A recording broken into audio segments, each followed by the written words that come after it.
Relax, old man. It's for content. Leah Crawford's voice cut through the park like a blade. She was 16, phone raised high, filming herself as she kicked a homeless man sitting against a brick wall. Not hard enough to cause serious injury, hard enough to make him flinch, just hard enough to get views. Her friends laughed in the background. The camera kept rolling, and Leah smiled like she'd just won something. The homeless man, Harold Hawk Dawson, 69 years old, disabled, veteran, Purple Heart recipient, tried to pull himself up. His damaged leg gave out. He fell back against the wall, his face twisted with pain and humiliation. Leah kept filming. Judge Frank Caprio would later watch that video in his chambers. He would watch it 3 times, and with each viewing, his expression would harden not with anger, but with something deeper, something closer to heartbreak. Because Judge Caprio knew something Leah Crawford didn't. Something about her mother, Governor Melissa Crawford, that would shatter every assumption Leah had built her arrogance upon. A secret the governor had kept for 2 years. A truth that would stop Leah's laughter cold and force her to see her mother and herself in a completely different light. The COUR Toronto courtroom felt heavier that Monday morning. Whispers rippled through the gallery. Cameras from local news stations lined the back wall. Everyone knew who was coming. The governor's daughter, the viral video, the homeless veteran. Tell us where you're watching from and subscribe if you're over 50 and love real justice. Judge Caprio sat at the bench, hands folded, expression unreadable. He'd been a judge for over 30 years. He'd seen cruelty before. But this filming someone's pain for entertainment, this was something different. Something darker. The clerk stood, ready to begin. Judge Caprio nodded once. Let's proceed. Ms. Ramirez adjusted her glasses and opened the file with practiced efficiency. Her voice was steady and formal, though even she seemed uncomfortable with what she was about to read. Case number 2026 TR Navi Navi Dois Cuatro, she announced. City of Providence versus Leah. Charges assault of a disabled veteran, disorderly conduct, harassment, filming a harmful act for online distribution, and resisting officer instructions. Leah Crawford sat in the defendant's chair, slouched and visibly bored. She examined her nails, rolled her eyes when Ms. Ramirez said assault, and sighed audibly when the charges continued. Judge Caprio's voice cut through the room. Miss Crawford, stand when charges are read. Leah sighed louder, then stood slowly as if doing everyone a tremendous favor. Where's your parent or guardian? Judge Caprio asked. My mom's the governor, Leah said flatly. She's busy running the state. She said she'd send someone. Judge Caprio repeated carefully. Yeah, a lawyer or whatever. Someone to handle this. Judge Caprio studied her. Handle this. Yeah, make it go away. That's what always happens. A murmur rippled through the courtroom. Judge Caprio raised his hand, and silence fell immediately. No, who goes away in my courtroom, Miss Crawford, he said. Not because of who your mother is. Not because you wanted to. Leah shrugged. We'll see. Monday, 9:55 a.m., Providence Municipal Court. A case called Defendant Present Without Guardian. Judge Caprio notes parental absence on record. Judge Caprio leaned forward slightly. Do you understand the charges against you? I guess, Leah said. You guess, I mean, yeah, but they're ridiculous. I was just making a video for my followers, a video. Ooh. Yeah, it's called content, everyone does it. Judge Caprio's expression didn't change. Everyone kicks homeless people for content. It wasn't like that, Leah said quickly. It was a dare. My friends challenged me. It's a thing, the kick challenge. The kick challenge. Yeah, you wouldn't understand. It's a Gen Z thing. Judge Caprio nodded slowly. I see. And the man you kicked, you know who he is? Leah shrugged. Some homeless guy? He was just sitting there. His name is Harold Dawson. He's a United States Marine Corps veteran. He served 2 tours in Vietnam. He was wounded in combat and awarded the Purple Heart. He lost partial function in his left leg from shrapnel. The courtroom went silent. Leah blinked. I didn't know that. Would it have mattered? Judge Caprio asked. Leah didn't answer. Would you have kicked him anyway? Judge Caprio pressed.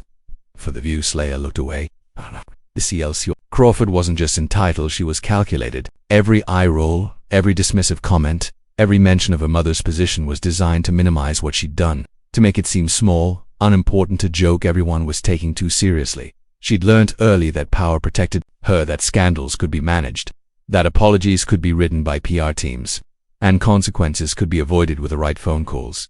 She thought Judge Caprio would be like everyone else, another adult who would back down when confronted with political pressure, another obstacle she could laugh her way around. It was a joke, Leah said suddenly. He's homeless. He probably doesn't even care. He's probably forgotten about it already. Judge Caprio's jaw tightened slightly, just enough. You'd think being homeless means someone doesn't deserve dignity, he asked quietly. It's not what I meant. Then what did you mean? Leah shifted uncomfortably. I just meant it wasn't a big deal. It was like 2 seconds. I barely touched him. Judge Caprio picked up a tablet from his desk. He tapped the screen twice, then turned it toward Leia. Is this you? He asked. On the screen, the video played. Leia approaching Harold, laughing, raising her leg, kicking. Harold flinching, falling, Leia's friends cheering. The camera zooming in on Harold's face, confused, hurt, humiliated. Leia's face went pale. That's taken out of context. What context makes this acceptable? Judge Caprio asked. Leia said nothing. You posted this video, Judge Caprio continued. You captioned it, Homeless Man Challenge. Who's next? You tagged your friends. You added laughing emojis. You got 17,000 views in the first hour. Leia's hands started shaking.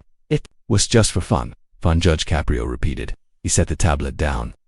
Miss Crawford, let me ask you something. Do you know what your mother has been doing every Tuesday evening for the last 2 years? The question landed like a stone in water. Leia frowned, confused and defensive. She works. She has meetings. What kind of meetings? I don't know. Governor, stuff, budget, policy, whatever. Judge Caprio nodded slowly. Governor stuff, yeah. Why are you asking me this? Because I want to know if you know your mother at all. Judge Caprio said quietly. Group chat, squad goals, November 18th, 3:47 p.m. La. Just did the kick challenge. LAMO. Addison. No way. Where's the vid? La posting now. Going to go so You're insane, Leia. I'm iconic. My mom will handle it if anything happens. Madison, Queen behavior attack via tag Ron. The side door opened quietly. No announcement, just an old man walking slowly, carefully, using a worn wooden cane. Harold Hawk Dawson wore clean clothes, donated, probably out. His gray hair was combed back. His face was weathered, lined with years of hardship, but his eyes were clear and sharp. He walked to the front row and sat down slowly, wincing as his bad leg protested. He set his cane beside him and folded his hands in his lap. Leia saw him. Her face went white. She tried to hide her phone under the table, as if that would somehow erase what she'd done. Judge Caprio saw the exchange. He waited until Harold was settled, then spoke. Mr. Dawson, he said gently, thank you for being here today. Harold nodded. Yes, sir. Would you like to say anything before we continue? Harold was quiet for a moment. Then he spoke, his voice soft but steady. I just want her to understand, he said. I'm not angry, I'm tired of being invisible. The courtroom was so silent you could hear people breathing. I served this country, Harold continued. I was proud to serve. I came home with injuries, with nightmares. I tried to work, tried to keep my family together, but things fell apart. Lost my job, lost my home, lost my wife. His voice cracked slightly. I ended up on the streets, and people look right through him like I'm not human anymore, like I don't matter. He looked at Leia not with anger, but with sadness. When you kicked me, he said, you weren't just hurting my leg, you were telling me I don't deserve basic respect. That I'm just ... content. Leia's eyes filled with tears. I just want you to see me, Harold said quietly. That's all. Just see me. Las 10:42 Alto M. Complete silence in court. Judge Caprio took a moment, then turned to the officer standing near the side door. Officer Price, he said. Your report, please. Officer Daniel Price stepped forward. He was in his early 40s, calm professional, with the bearing of someone who'd seen too much cruelty and refused to become numb to it. On November 8th, at approximately 3:30 p.m., he began. I responded to a complaint at Kennedy Plaza. Multiple witnesses reported a group of teenagers harassing a homeless veteran. Leia stared at the floor. When I arrived, Officer Price continued, I found Mr. Harold Dawson sitting against a wall, visibly shaken and injured. Several teenagers were standing nearby, laughing and filming with their phones. He paused. The defendant, Miss Crawford, was among them. When I asked what happened, she said, and I quote, we were just making a video. It's not illegal to touch a homeless person. A collective gasp filled the courtroom. I explained that assault is illegal regardless of the victim's housing status, Officer Price said. The defendant then said, my mom's the governor. You can't arrest me. Why I attempted to detain her for questioning. She resisted and tried to delete the video from her phone. Judge Caprio's expression darkened. Did you recover the video? Yes, Your Honor.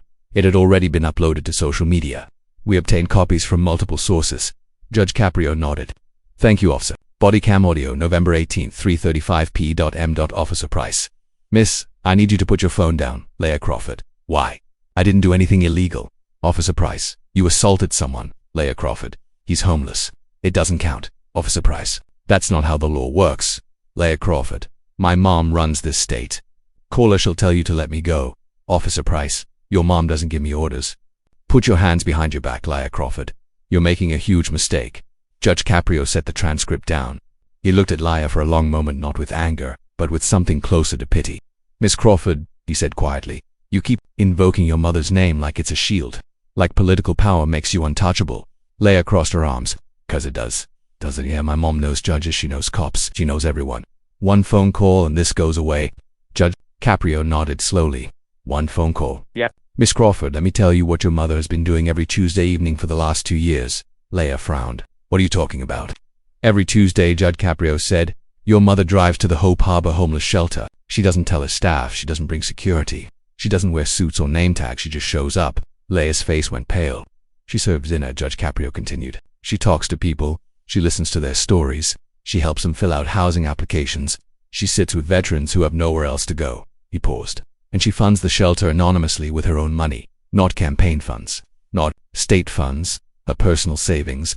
$20,000 a year for the last 2 years. The courtroom erupted in whispers. Judge Caprio raised his hand for silence. Your mother, he said, looking directly at Leah, believes that every person deserves dignity, especially those who served this country. Especially those who fell through the cracks. Leah's tears spilled over. I didn't know. No, Judge Caprio said. You didn't because you never asked, you never noticed. You were too busy making content. The Juvie and Nora, the back door of the courtroom opened. Governor Melissa Crawford entered, quietly, her face drawn and tired. She didn't sit, she just stood near the back. Watching her daughter, Leah turned and saw her mother, double quotes, mom, dot, dot, dot. Governor Crawford's expression was caught between heartbreak and anger. I'm here, she said quietly. But I'm not here to protect you. I'm here to support the consequences you've earned. Like this video if you missed Judge Caprio. Voicemail from Governor's senior aide recorded November 19th, 7:22 a.m. Governor, the precinct captain called. Your daughter was involved in an incident. They're filing charges. I know you usually want to be informed before things escalate, but ma'am, you should see the video. This is bad. This is really bad. Judge Caprio gave them a moment. Then he spoke to Governor Crawford directly. Governor, would you like to say anything? Melissa Crawford stepped forward slowly. She looked at her daughter, and her eyes filled with tears. Leah, she said, I have spent my entire career fighting for people like Mr. Dawson. I have written legislation to protect veterans. I have secured funding for homeless services. I have tried to build a state where everyone has dignity. Her voice broke. And my own daughter kicked a homeless veteran for views. Leah sobbed. Mom, I'm sorry. Sorry isn't enough, Melissa said. Sorry doesn't undo what you did.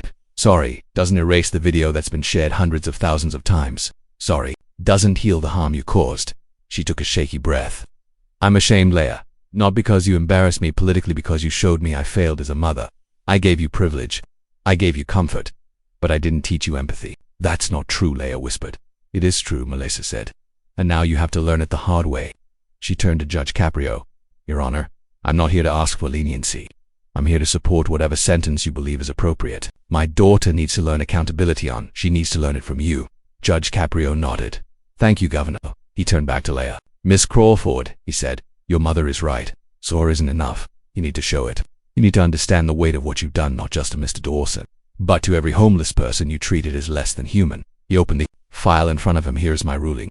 The sentence. Judge Caprio's voice was calm, measured, surgical. Leah Crawford, he began. You are 16 years old. You filmed yourself assaulting a disabled veteran and posted it online for entertainment. That is not a mistake. That is a moral failure. Leah wiped her face, trying to hold herself together. You treated a human being like he was disposable, Judge Caprio continued. You exploited his vulnerability for social media clout. You laughed while he suffered. And you used your mother's position to try to escape consequences. He paused.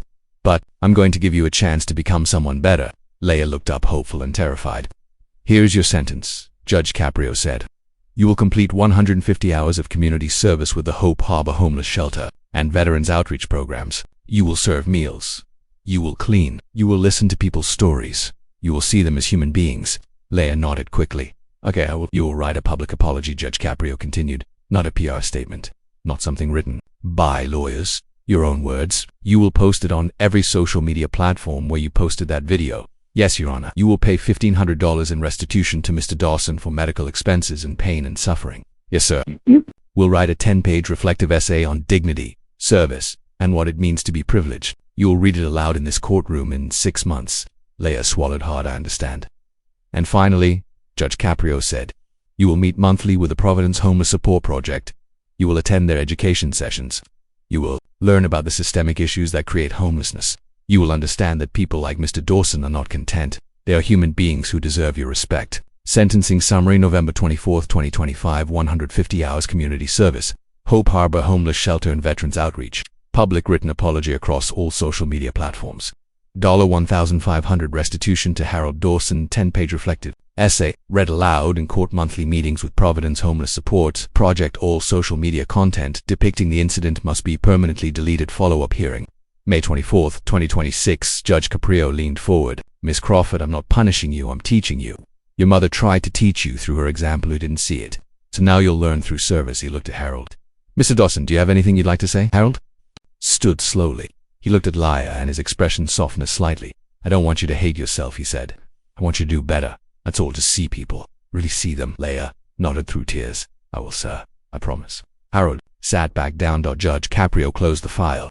We're done here for now. The Trial Nexus. This was something Leah needed to do alone. Inside, the shelter smelled like soup and coffee. A woman with tired eyes met her at the door. You must be Leah, she said. I'm Suzanne. I run this place.